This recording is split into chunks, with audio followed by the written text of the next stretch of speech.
tidak dihitung ya. Kalau Indonesia merdeka itu perayaannya sudah 79. Kalau pengajian di Ka'bah ini sudah kesekian kalinya. Kita sebut saja ke berapa ya? Ya 200 lah. Gitu. Alhamdulillah, karena memang rutin ya sejak tahun 2011 kalau dihitung berarti sudah 13 tahun. 13 kali 12 kira-kira 36 kali sudah mendekati Dirgahayu Merdeka. Alhamdulillah. Tema untuk pengajian pada siang hari ini yaitu mengenai tabiat manusia yang disebut dalam Al-Quran.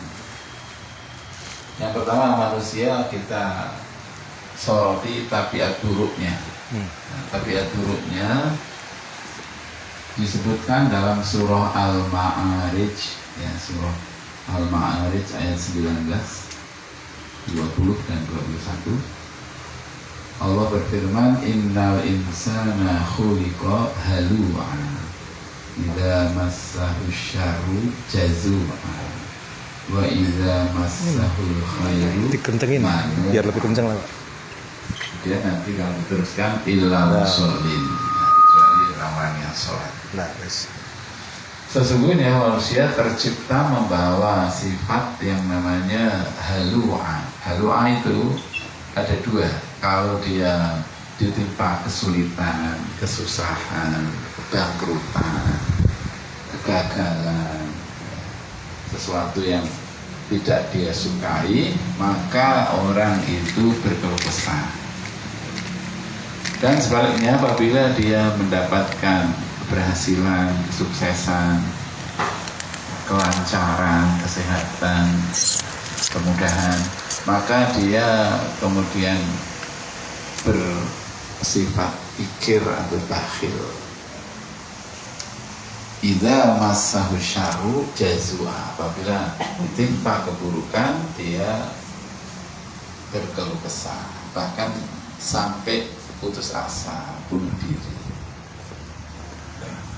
Tapi kalau mendapatkan kebaikan, keberhasilan, wa idza massahul khairu manu'a. Manu'a ini dari mana? Dia enggan berbagi keberhasilan, berbagi kesuksesan atau berbagi rezeki dengan yang lain. Illal musallin alladzina hum 'ala sholatihim daimun, kecuali orang-orang yang sholat. Jadi orang-orang yang sholat itu tidak punya sifat seperti tadi. Orang-orang yang sholat senantiasa bersyukur, karena memang sholat itu bagian penting atau bukti penting dalam diri seorang mukmin, yaitu bersyukur pada Allah Subhanahu wa Ta'ala. Sebagaimana firman-Nya, inna a'tainakal kautsar fasholli li rabbika wanhar inna syani'aka huwal abtar. Sesungguhnya kami telah memberimu nikmat yang banyak, maka sholatlah sebagai bagian dari syukur atas nikmat itu untuk Tuhanmu, karena Tuhanmu, dan berkorbanlah karena Tuhanmu. Sungguh orang yang membencimu, dialah yang akan terputus dari rahmat Allah Subhanahu wa Ta'ala. Nah, sifat yang kedua, selain suka berkeluh kesah dan kikir, disebut di dalam surah Yunus, surah ke-10 ayat 12, di mana manusia itu apabila ditimpa kesusahan, dia datang kepada Allah berdoa, baik dalam keadaan berbaring, duduk maupun berdiri. Apabila Allah hilangkan kesulitannya, Allah hilangkan kesusahannya, maka dia berlalu seolah-olah tidak pernah berdoa sebelumnya. Jadi manusia di sini disifati kalau pas butuh moro, kira-kira begitu. Nek ora butuh lumo, gitu, kira-kira begitu kalau di bahasa Jawa kan. Jadi kalau dia lagi butuh, datangnya seperti teman dekat, saudara dekat, banyak memuji-muji.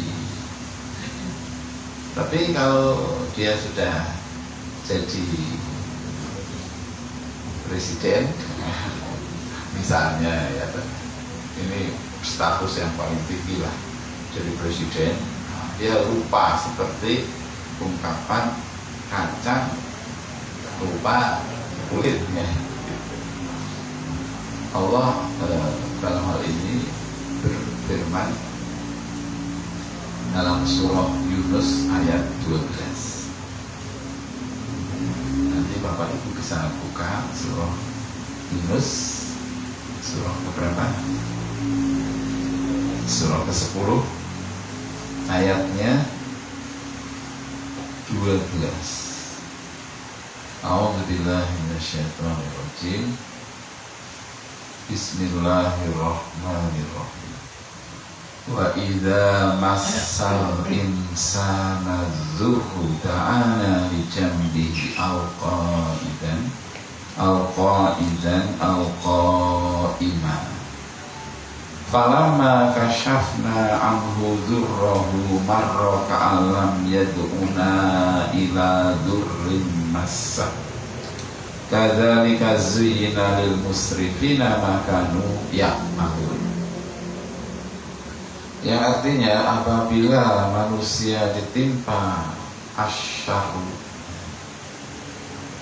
atau bahaya, dia berdoa kepada kami dalam keadaan berbaring, duduk atau berdiri. Tetapi setelah kami hilangkan bahayanya, falamma kasyafna anhu dzurrahu, ketika kami buka, maksudnya kami hilangkan kesulitannya, bahaya yang menimpanya, seolah-olah dia tidak pernah berdoa kepada kami untuk menghilangkan bahaya yang telah menimpanya. Ka'alam yad'una ila dzurrin massah. Demikianlah dijadikan terasa indah bagi orang-orang yang melampaui batas apa yang mereka kerjakan. Jadi manusia seperti ini, istilahnya manusia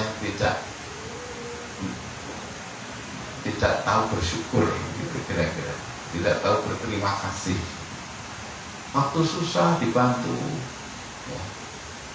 Bahkan mungkin ujian juga dikerjakan temannya, gitu.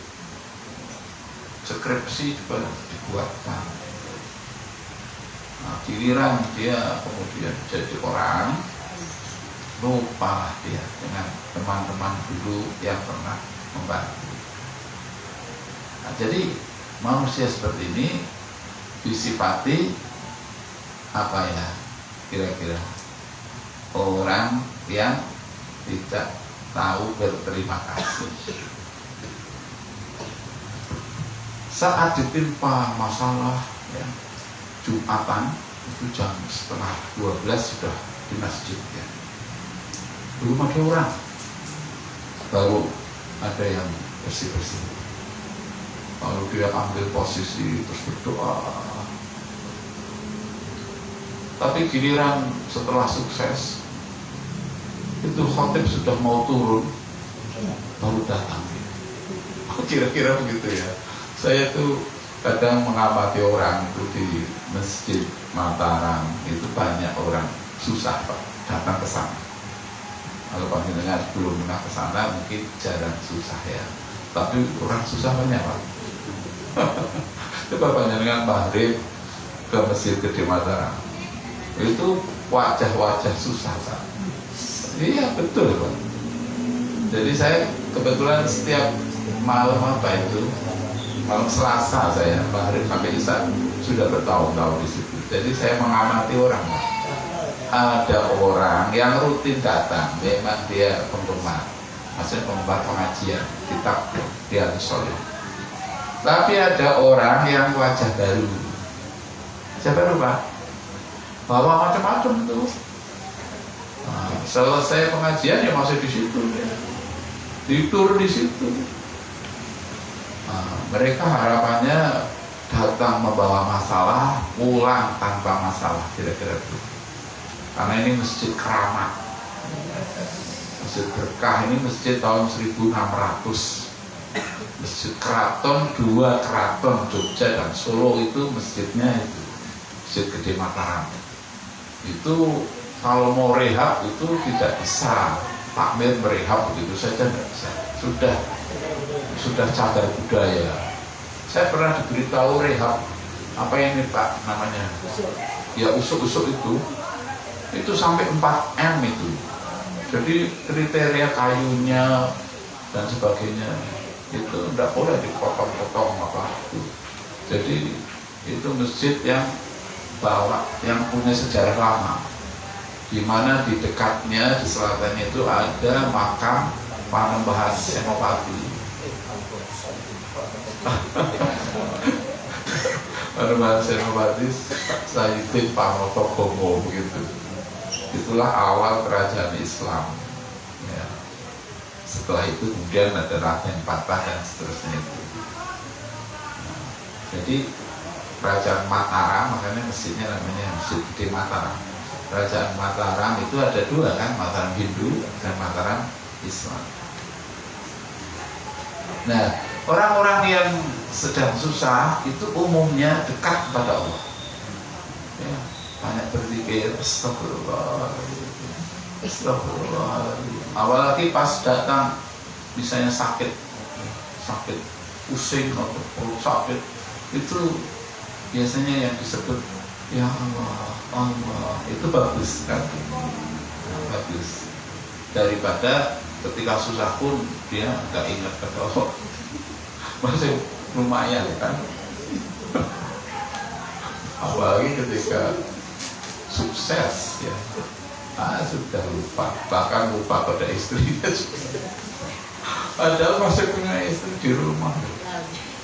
Nah, saking banyaknya yang dikunjungi.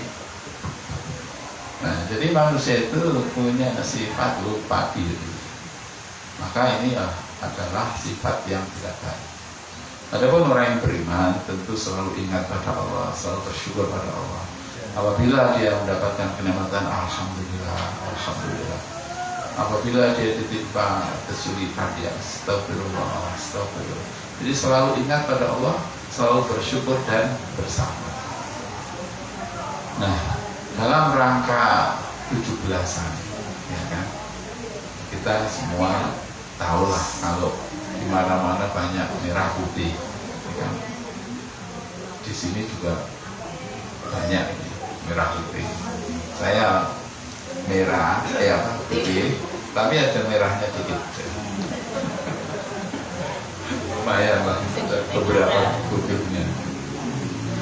Nah, dalam bahasa Arab disebut dengan istiqlal. Istiqlal itu artinya kemerdekaan atau kebebasan. Maka masjid sebagai monumen kemerdekaan itu diberi nama Masjid Istiqlal. Dalam istilah sholat itu ada namanya mustaqil atau istiqlal, itu artinya sholat kalau sudah salam selesai, sudah bebas ya. Jadi begitu dia takbiratul ihram maka dia terikat. Begitu salam pertama dia sudah bebas. Sehingga kalau tidak salam kedua juga tidak apa-apa gitu. Sebenarnya gitu.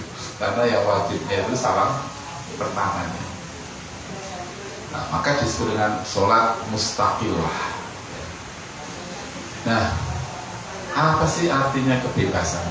Ya, kebebasan, orang bebas, bicara bebas, berbuat bebas, mau tinggal di mana di wilayah Indonesia juga tidak boleh ada yang menghalang-halangi. Itu prinsip awalnya daripada kemerdekaan.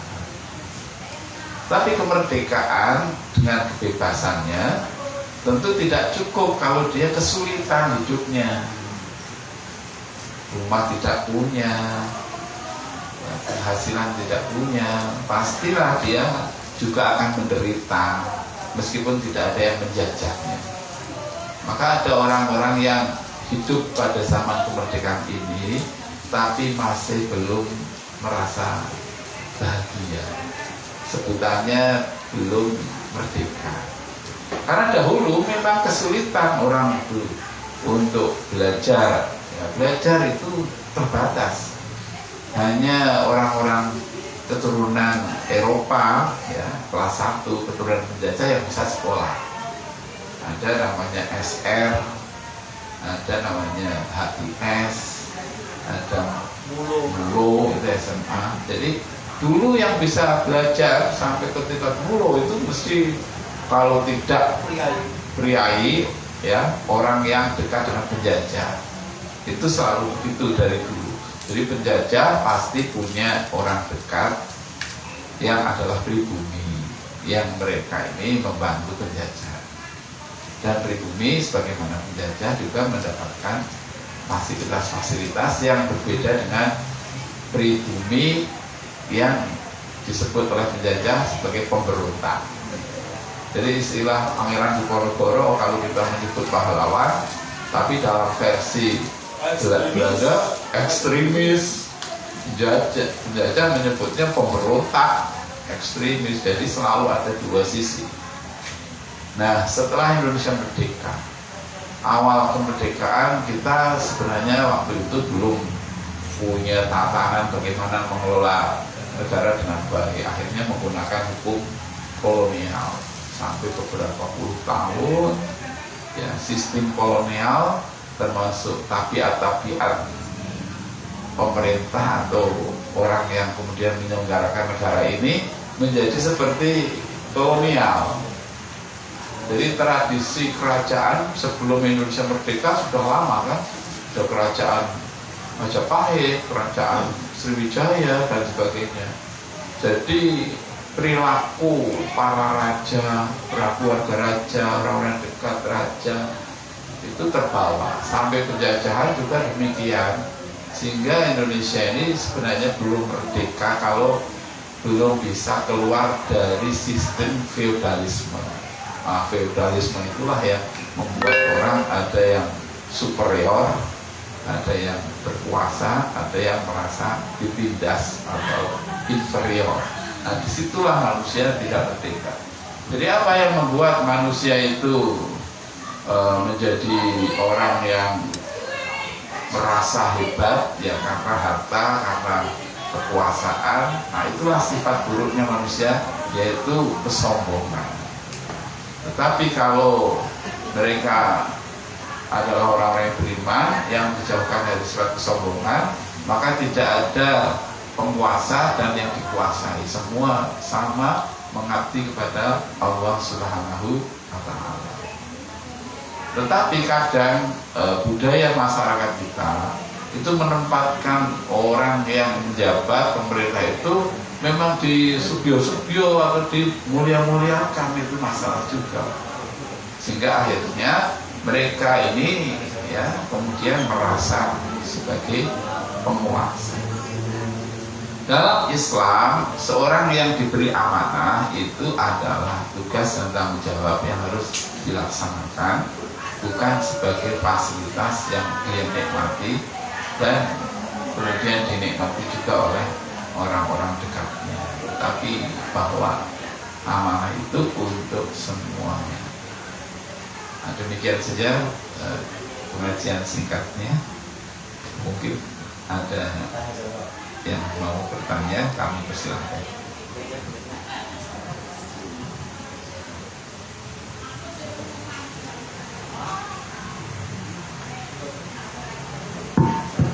Baik, alhamdulillah Ustaz Ridho Hizam sudah menyampaikan tausiahnya. Seperti biasa, untuk sesi berikutnya adalah tanya jawab.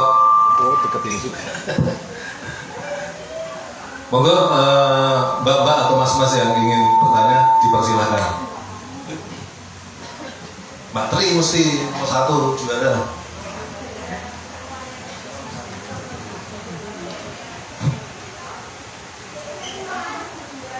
Assalamualaikum warahmatullahi wabarakatuh.